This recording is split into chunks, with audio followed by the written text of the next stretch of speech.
The people who are on the front seat of God's work in our generation have failed God, fatally so. I don't know if you have heard now that Christian Association of Nigeria have broken into two. They are broken up now into two. There's a northern can now and there's a southern can, and they explain why they have broken into two. That the body of Christ that we say is one is not one. We pay lip service to the oneness and the unity of the church. That if church is one, that the church in the north is bleeding, they are being killed, pastors are murdered, wives and daughters are taken to the bush.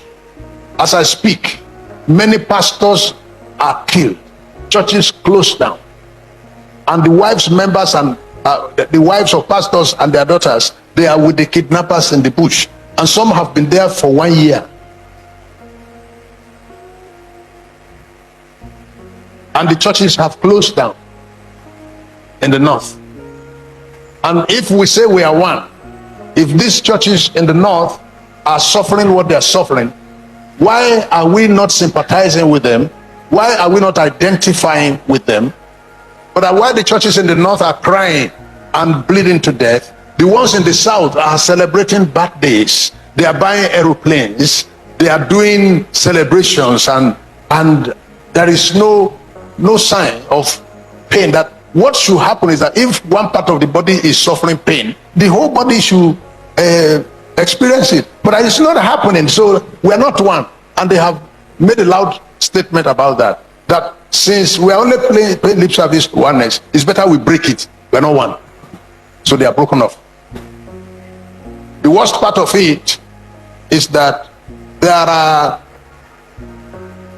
foreign aids, funds, money sent in from overseas to support the churches that were burnt, to support the widows whose husbands have been killed, to support the orphans whose fathers have died.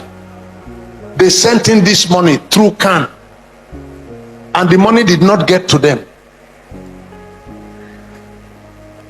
They have made a public statement why they cut away, and they have decided to get a direct link with the foreign helpers, that please, if you want to give us money, give us directly, don't send it through these people because it will not reach us. This is very disgraceful. You are not giving us, then they sent it to us through you. It didn't get to us. How are we to explain that? How did the church in the north know that money did not come? When they from abroad called them in the north to greet them and ask how far with projects, with the program we sent you money for, they say, which money? That's the state of embarrassment that the Nigerian church is. We are sharing money, and everything about Christianity in Nigeria has been reduced to money. That was destroying Christianity in Nigeria right now. Money.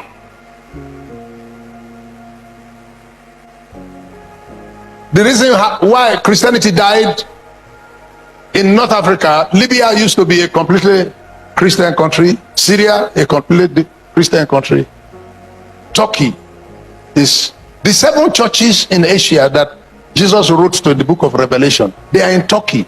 If you go to Turkey today, they will take you to the site and say, this is the church of Pergamos. This church is Ephesus. Ephesus is here, over there, here. You see, the 7 churches in the book, they are in Turkey. Turkey today is 100% Muslim country. They used to be 100% Christian. But what happened? They became Muslim because the churches there, jihadis wiped them out. But jihadis were not the ones that wiped out the church. In UK, the church in UK died from within. Decay, something like this, division. You have to be concerned that when we were one, we were not effective. So is it now that we have split that we will become effective? When we were one, we were not, nobody cared, nobody recognized us. We don't matter to government, we don't matter to the enemy. The enemy does what he likes. But is it now that we are splitting and our voice is no longer one that will become strong? I'm deliberately telling you stories that you don't know because I want to annoy you. I want to get you to become angry. I want you to be the latest Samuel that is coming up in view of the failure of Eli. I want you to intentionally and be angry about the failures of our present leadership. Somebody came up recently. I was asking that fathers of faith in Nigeria should respond because jihadists are taking over. Over 1,000 churches in the north have shut down. That's how they shut it down in Turkey, shut it down in Syria, shut it down in Lebanon, shut it down in Libya. If you read your Bible very well, Saudi Arabia, people from Saudi Arabia were there on the Pentecost day. They came for holy pilgrimage. Saudi Arabia used to be a substantially Christian country. Today they are all Muslims. Jihadists wiped them out. As I speak, the whole of Orago is deserted. 7 villages, their pastors have moved to Ilorin last week. Members have moved to Ilorin because the pastor was kidnapped and the wife was carrying the baby of one of the members. And when they came to church to carry them away, they carried the pastor with the member's baby and drive all of them into the bush. And when the baby was crying in the bush and the kidnappers were afraid that the crying will announce their presence, they removed the baby from the back of the pastor and threw the baby down in the bush and went away.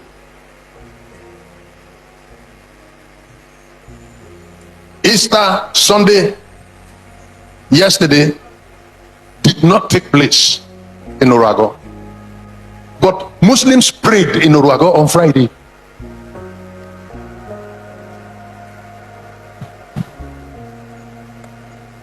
There was no Easter service on Sunday yesterday, but there were Jumat services in Orago on Friday. The deputy governor is from Orago.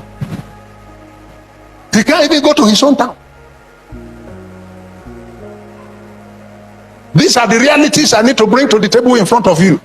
That Christianity is dying gradually. This is how it died in North Africa and Asia Minor.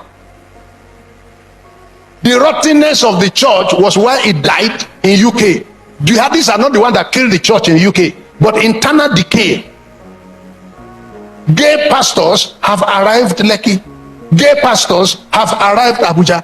Gay pastors have arrived Port Harcourt, and they will soon start their churches. The way Christianity will die in Nigeria in the next 30 years will be from the attack from the jihadists to kill it from outside, and the internal decay by the leaders who are no longer talking about heaven. They're not talking about sin. They're not talking about people having to repent. God is calling upon this ministry to rescue whatever is left for the history of the church, even for history, for the records. The trouble with Nigerian church leadership is that the fathers, I will hear fathers, and I ask myself, which father? Nigerian Christianity has no father. Nigerian Christianity has no father. One young man was speaking so intensely recently about our fathers, and mentioning Oyedepo, that our fathers should speak out. Our fathers should speak out. That what is happening? Our fathers should speak out. That Baba Deboye should speak out. That fathers of, he was mentioning fathers, and I am asking myself, are these fathers of Christianity in Nigeria? Without sounding disrespectful, these are denominational leaders.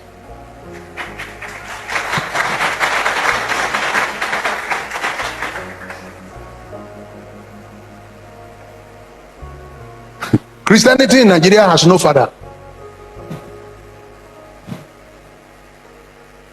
A father will be somebody who looks after us all, not just promoting the denominational agenda and the competition of how I'm building 1 mile auditorium, then another one is trying to build 2 miles.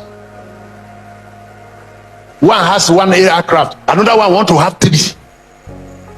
The rivalry, the competition has nothing, no spiritual content, nothing. Baba Deboye once made a statement on the air that it will soon come to pass that every Christian in Nigeria will come and bow down to those of you who are from Redeem, and everybody say, yeah.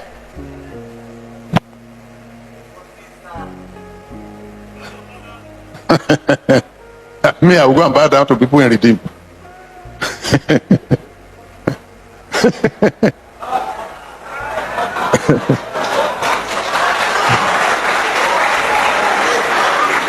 Don't get me wrong, because I know the present atmosphere about Isaac Omole is so easy to get things wrong.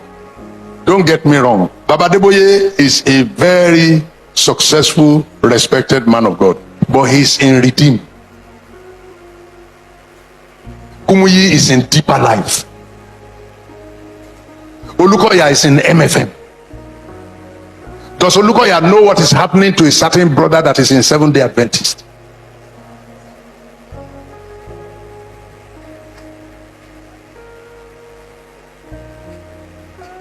Does Kumuyi know what is happening to a person that is in Jehovah's Witness? But these are also Christians. So a person that will be our father cannot be a denominational person. He has to derobe himself of denominational doggedness and denominational extremism. Our father must be the father of all.